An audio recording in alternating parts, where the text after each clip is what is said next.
अच्छा, रोहित शर्मा ने वो ले लिया है, वो होता है ना जो गवर्नमेंट एम्प्लॉय को 60 साल के बाद लेना पड़ता है, अरे वही ना जिसमें पार्टी होती है, अरे क्या बोलते हैं उसको, हाँ, रिटायरमेंट। लेकिन लोग सवाल पूछ रहे हैं कि रिटायरमेंट ली है या लेने के लिए मजबूर किया है, ये गड़बड़ है बाबा। हेलो, मेरा नाम है रौनक, आप देखना शुरू कर चुके हैं रणतंत्र। रोहित शर्मा ने कल इंस्टा स्टोरी डालकर टेस्ट क्रिकेट से रिटायरमेंट अनाउंस कर दी। तुसी जा रहे हो, तुसी ना जाओ। ये बातें 2-3 दिन से ही मीडिया में आ रही थी। हमने आपको इसी चैनल के शॉर्ट्स में बताया था कि किस तरीके से ये तैयारी शुरू हो गई है कि अगले वर्ल्ड टेस्ट चैंपियनशिप साइकिल के लिए भारत को नया कैप्टन चाहिए। मुझे तभी गड़बड़ लग रही थी कि क्या रोहित शर्मा को ये टीम सिर्फ एक बल्लेबाज के तौर पर देखना चाहती है, पर अब क्लियर हो गया है कि नहीं देखना चाहती, क्योंकि भले ही कोई कितना बोल दे कि रोहित शर्मा ने रिटायरमेंट अनाउंस कर दी है, मुझे तो यही लग रहा है कि रोहित को बोला गया है कि आप रिटायरमेंट अनाउंस कर दीजिए। क्योंकि आप खुद सोचो, बॉर्डर गावस्कर ट्रॉफी के टाइम पर जब रोहित शर्मा ने सिडनी टेस्ट में खुद को ड्रॉप किया था, उनका इंटरव्यू हुआ था, रोहित शर्मा ने क्लियरली बोला था कि मैं कहीं जाने वाला नहीं है। ऐसी एक स्टेटमेंट उन्होंने बाद में भी दी, यानी उनका प्लान तो नहीं था, तो ये उनका फैसला नहीं हो सकता। लगता है घर पर न्यूजीलैंड के खिलाफ मिली सीरीज हार और उसके बाद बॉर्डर गावस्कर ट्रॉफी ने रोहित शर्मा का टेस्ट करियर समाप्त कर दिया।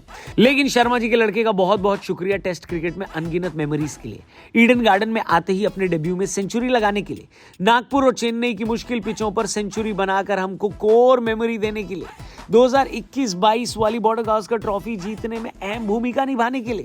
शर्मा जी के रिटायरमेंट पर आपको जो भी कहना है दोस्तों, कमेंट बॉक्स खुला है, बिल्कुल बोलना। फिलहाल कल के मैच पे हम बोल देते हैं, जहां 22 दिन बाद चेन्नई वालों को जीत नसीब हुई है और जीत में उन्होंने 6 साल पुराना अपना श्राप तोड़ दिया है, जहां पर उनसे 180 का टारगेट नहीं बन रहा था और भले ही खुद टूर्नामेंट से बाहर वो हो गए हो, लेकिन कोलकाता को भी टूर्नामेंट से बाहर कर ही दिया उन लोगों ने। कोलकाता वालों ने टॉस जीतकर पहले बैटिंग करने का फैसला किया। पावर प्ले में रहाणे और सुनील नारायण के बीच सब कुछ सही जा रहा था, लेकिन फिर धोनी लेकर आए नूर अहमद को। मुझे लगता है चेन्नई को अब की बार इस पूरे सीजन अपने हिसाब की पिच मिली ही नहीं चेन्नई में, क्योंकि कोलकाता में जैसे ही नूर अहमद को मदद मिली, उन्होंने पहले तो सुनील नारायण को धोनी के हाथों स्टंपिंग कराया और फिर रघुवंशी को धोनी के हाथों कैच कराया।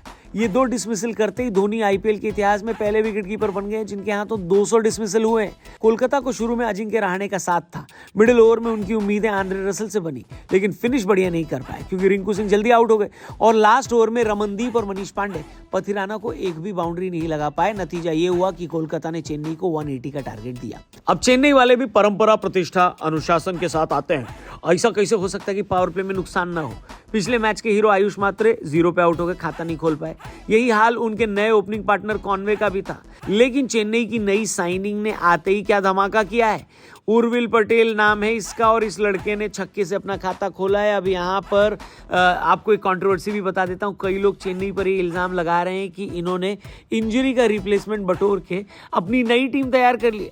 आयुष मात्रे, उर्विल पटेल, ब्राविस, ये सारे खिलाड़ी वो हैं जो इंजरी रिप्लेसमेंट के तौर पर चेन्नई के साथ जुड़े हैं और अब इतनी बढ़िया फॉर्म में दिखाई दे रहे हैं कि लोगों को लग रहा है कि यार 2026 में तो चेन्नई फिर से स्ट्रांग नजर आ रही है। लोग इसको चीटिंग बोल रहे हैं और कह रहे हैं कि भाई अगर ऋतुराज गायकवाड़ की जगह आयुष मात्रे आए हैं तो जब ऋतुराज गायकवाड़ ठीक होकर वापस आ जाएं तो आप आयुष मात्रे को छोड़ देना, उनको ऑक्शन टेबल पे जाने देना।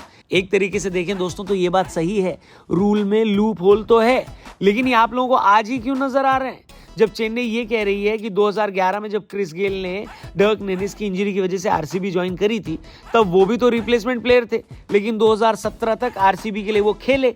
इनफैक्ट कैप्टन रजत पाटीदार भी इंजरी रिप्लेसमेंट हैं जो अभी तक बेंगलुरु के लिए खेल रहे हैं। दिल्ली के लिए जैक फ्रेजर मैकगर्क, राजस्थान के लिए संदीप शर्मा, ये सारे ही तो रिप्लेसमेंट हैं। तो फिर अब चेन्नई ने कर लिया तो इतना रो काहे रहे हो? बात तो सही है। खैर, डिवाल ब्रेविस ने दिखा दिया कि आखिर उन पर लोग नजर क्यों रख रहे हैं। अपनी पहली आईपीएल हाफ सेंचुरी उन्होंने लगाई और इस बीच वैभव अरोड़ा के एक ओवर में 30 रन भी कूट डाले। सही मायने में यही मैच का टर्निंग पॉइंट था, वरना चेन्नई वालों ने तो एक और मैच गंवा दिया था। पावर प्ले के बाद चेन्नई का स्कोर 62 पे 5 विकेट था, यानी पावर प्ले में ही आधी टीम पवेलियन चली गई थी। ये तो ब्रेविस के आतंक का कमाल था जिसकी वजह से ये टीम वापस मुकाबले में आई और उनके आउट होने के बाद जिम्मेदारी ले ली शिवम दुबे ने, जो सेकंड लास्ट ओवर तक तो लेकर गए, लेकिन उनके आउट होने के बाद और कोई बचा ही नहीं था सिवाय धोनी के।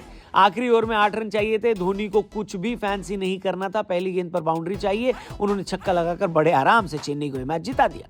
पॉइंट्स टेबल के हिसाब से चेन्नई अभी भी लास्ट है, लेकिन कोलकाता का प्लेऑफ में जाने का चांस सिर्फ 1% रह गया है। मैक्सिमम अब ये टीम 15 पॉइंट्स तक पहुंच सकती है और इतने मेरे ख्याल से काफी नहीं होंगे। आपके हिसाब से क्या कोलकाता पर अब भी भरोसा है आपको प्लेऑफ में पहुंचने वाली ये टीम या नहीं? और चेन्नई की जीत पर आपको क्या कहना है? क्या आपको भी लगता है चेन्नई के रिप्लेसमेंट तगड़े हो रहे हैं और अगले साल उनको इसका फायदा मिलेगा? जो भी आपको लगता है कमेंट करके बताना, चैनल को भी सब्सक्राइब करके जाना। और रोहित शर्मा ने रिटायरमेंट ले ली है, इस पे कुछ कहना चाहते हो तो रोहित भाई के लिए भी कुछ बढ़िया से जरूर लिखना। बाकी आज पंजाब और दिल्ली का कड़क मैच होने वाला है। दिल्ली यहाँ पर हार अफोर्ड नहीं कर सकती। इस मैच के बारे में भी कल वीडियो में बात करेंगे, इसलिए चैनल सब्सक्राइब करना। कल मिलते हैं, तब तक के लिए गुड बाय।